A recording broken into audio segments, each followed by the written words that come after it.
ರೇಣುಕಾಸ್ವಾಮಿ ಕೊಲೆ ಪ್ರಕರಣಕ್ಕೆ ಸಂಬಂಧಪಟ್ಟಂತ ಒಂದಷ್ಟು ಅಪ್ಡೇಟ್ಸ್ಗಳಿದ್ದಾವೆ. ಚಿತ್ರದುರ್ಗದ ರೇಣುಕಾಸ್ವಾಮಿ ಕೊಲೆ ಪ್ರಕರಣ, ಪರಪ್ಪನ ಅಗ್ರಹಾರ ಜೈಲಿನಲ್ಲಿರತಕ್ಕಂತಹ ದರ್ಶನ್ ಮತ್ತು ಗ್ಯಾಂಗು, ಈ ಜೈಲಿನಲ್ಲಿ ದರ್ಶನ್ ಅಂಡ್ ಗ್ಯಾಂಗ್ ಮತ್ತೊಂದು ಟೆನ್ಷನ್ ಅನ್ನ ಎದುರಿಸಬೇಕಾಗಿ ಬಂದಿದೆ. ಚಿತ್ರದುರ್ಗದ ರೇಣುಕಾಸ್ವಾಮಿಯ ಮರ್ಡರ್ ಪ್ರಕರಣ, ಪರಪ್ಪನ ಅಗ್ರಹಾರ ಜೈಲಿನಲ್ಲಿರತಕ್ಕಂತಹ ದರ್ಶನ್ ಮತ್ತು ಪಟಾಲಂ, ಜೈಲಿನಲ್ಲಿ ದರ್ಶನ್ ಗ್ಯಾಂಗ್ ಮತ್ತು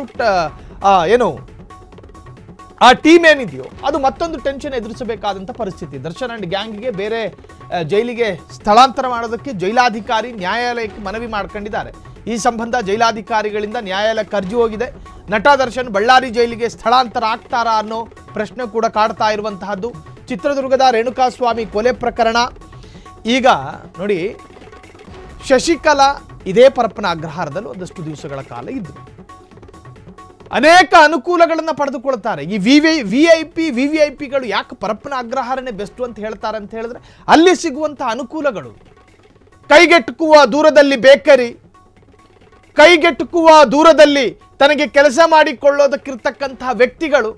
ನಾನು ಪೊಲೀಸ್ ಅಧಿಕಾರಿಗಳನ್ನು ದೂಷಣೆ ಮಾಡ್ತಾ ಇಲ್ಲ, ಅಲ್ಲಿನ ಈ ಹಿಂದೆ ಇದ್ದಂತಹ ಪದ್ಧತಿಯ ಬಗ್ಗೆ ಹೇಳ್ತಾ ಇದ್ದೀನಿ. ಕೈಗೆಟುಕುವ ದೂರದಲ್ಲಿ ಎಲ್ಲರೂ ಕೂಡ ಬರ್ತಾ ಇದ್ರು.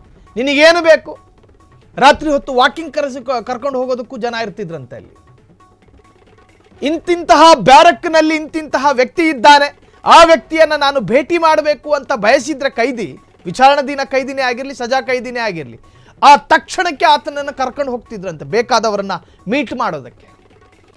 ಇನ್ನು 5 ನಿಮಿಷ ಮೀಟ್ ಮಾಡ್ತಿರೋ, 10 ನಿಮಿಷ ಮೀಟ್ ಮಾಡ್ತಿರೋ, ಅದಕ್ಕೆ ಅದರದೇ ಆದಂಥ ಚಾರ್ಜ್ಗಳಿತ್ತಂತೆ. ದುಡ್ಡಿದ್ದವರಿಗೆ ಸ್ವರ್ಗ ಜೈಲು ಹೀಗಂತ ಹೇಳಲಾಗ್ತಾ ಇತ್ತು. ಸೊ ಈಗ ದರ್ಶನ್ ಅಂಡ್ ಟೀಮ್ ಇದೇ ಪರಪ್ಪನ ಅಗ್ರಹಾರದಲ್ಲಿದೆ. ಈ ಹಿಂದೆ ನಿಮಗೆ ಗೊತ್ತಿರಬಹುದು, ವಿಲ್ಸನ್ ಗಾರ್ಡನ್ ನಾಗನ ಜೊತೆ ಪಕ್ಕದಲ್ಲೇ ಕೂತ್ಕೊಂಡು ಸಿಗರೆಟ್ ಸೇದಿ ಅದಾದ ನಂತರ ಆದಂತಹ ಹೈಡ್ರಾಮಗಳೆಲ್ಲವೂ ಕೂಡ ನಿಮಗೆ ಗೊತ್ತಿದೆ. ಸೊ ಈಗ ಜೈಲಾಧಿಕಾರಿಗಳಿಗೆ ಭಯ ಏನು ಅಂತ ಹೇಳಿದ್ರೆ, ಮೊನ್ನೆ ದರ್ಶನ್ ಪ್ರಕರಣದಲ್ಲಿ ಏನು ವಿಚಾರಣೆ ನಡೆದಂತಹ ಸಂದರ್ಭದ ಆ ವಿಚಾರಣೆಯ ತೀರ್ಪು ಬಂದಾಗ ಈ ಹಿಂದೆ ವಿಲ್ಸನ್ ಗಾರ್ಡನ್ ಪಕ್ಕದಲ್ಲಿ ಕೂತ್ಕೊಳ್ಳೋದಕ್ಕೆ ಸಹಕಾರ ಕೊಟ್ಟಿದ್ದಂಥ ಅಲ್ಲಿನ ಅಧೀಕ್ಷಕರನ್ನ ಸಸ್ಪೆಂಡ್ ಮಾಡಲಾಯಿತು. ಇದು ಕರ್ನಾಟಕದ ಚರಿತ್ರೆಯಲ್ಲಿ, ಕರ್ನಾಟಕದ ಇತಿಹಾಸದಲ್ಲಿ ಮಹತ್ವದ ತೀರ್ಪು ಅಂತ ಕರೆಸಿಕೊಳ್ತದ್ದು. ಸೊ ಹಾಗಾಗಿ ಈಗಿರ್ತಕ್ಕಂಥ ಸ್ವಲ್ಪ ಭಯ ಆಗುತ್ತೆ. ಯಪ್ಪ, ಈ ಬ್ಯಾರಕ್ನಲ್ಲಿ ದರ್ಶನ್ ಇದ್ದಾನೆ, ಅವನು ಏನಾದರೂ ಎಕ್ಸ್ಟ್ರಾ ಕಂಬಳಿ ಕೇಳಿದ್ರೆ ಅದನ್ನು ಕೊಡಬೇಕು, ಚಳಿ ಬೇರೆ, ಬ್ಲಾಂಕೆಟ್ ಎಕ್ಸ್ಟ್ರಾ ಕೇಳಿದ್ರೆ ಅದು ಕೊಡಬೇಕು. ಆದರೆ ಜೈಲಿನ ಮ್ಯಾನ್ಯುವಲ್ ಪ್ರಕಾರ, ಜೈಲಿನ ನಿಯಮದ ಪ್ರಕಾರ ಅಲ್ಲಿ ಪಕ್ಕದ ಬ್ಯಾರಕ್ನಲ್ಲಿ ಯಾವನು ಹೆಂಗೆ ನಡ್ಕೊಂಡು ಮಲಗಿದಾನೋ ಹಾಗೆ ನಡ್ಕೊಂಡೇ ಮಲಗಬೇಕು, ದರ್ಶನ್ ಕೊಡಂಗಿಲ್ಲ. ಸೊ ಒಂದು ವೇಳೆ ಕೊಡಬೇಕಾಗಿ ಬಂದರೆ, ನ್ಯಾಯಾಲಯ ಈಗಾಗಲೇ ಅಧೀಕ್ಷಕರನ್ನು ಸಸ್ಪೆಂಡ್ ಮಾಡಿದೆ, ಅದರಂತೆಯೇ ನನಗೂ ಕೂಡ ಆ ತರಹದ ದಂಡಾಸ್ತ್ರಗಳು ನನ್ನ ಮೇಲೆ ಪ್ರಯೋಗ ಆದರೆ ಏನು ಗತಿ, ಹಾಗಾಗಿ ಭಯಪಡ್ತಾ ಇದ್ದಾರೆ.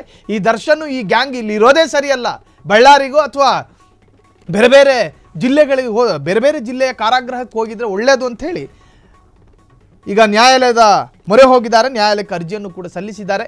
ದಯವಿಟ್ಟು ಇವುಗಳನ್ನು ಬೇರೆ ಕಡೆ ಸ್ಥಳಾಂತರ ಮಾಡಿಕೊಡಿ ಅಂಥೇಳಿ ನ್ಯಾಯಾಲಯಕ್ಕೆ ಅರ್ಜಿಯನ್ನು ಸಲ್ಲಿಸಲಾಗಿದೆ ಎಂದು ಹೇಳಲಾಗ್ತಾ ಇದೆ. ಕ್ಷಣ ಕ್ಷಣದ ಸುದ್ದಿಗಳಿಗಾಗಿ ಫ್ರೀಡಂ ಟಿವಿ ಸಬ್ಸ್ಕ್ರೈಬ್ ಮಾಡಿ, ಲೈಕ್ ಮಾಡಿ ಹಾಗೂ ಫಾಲೋ ಮಾಡಿ.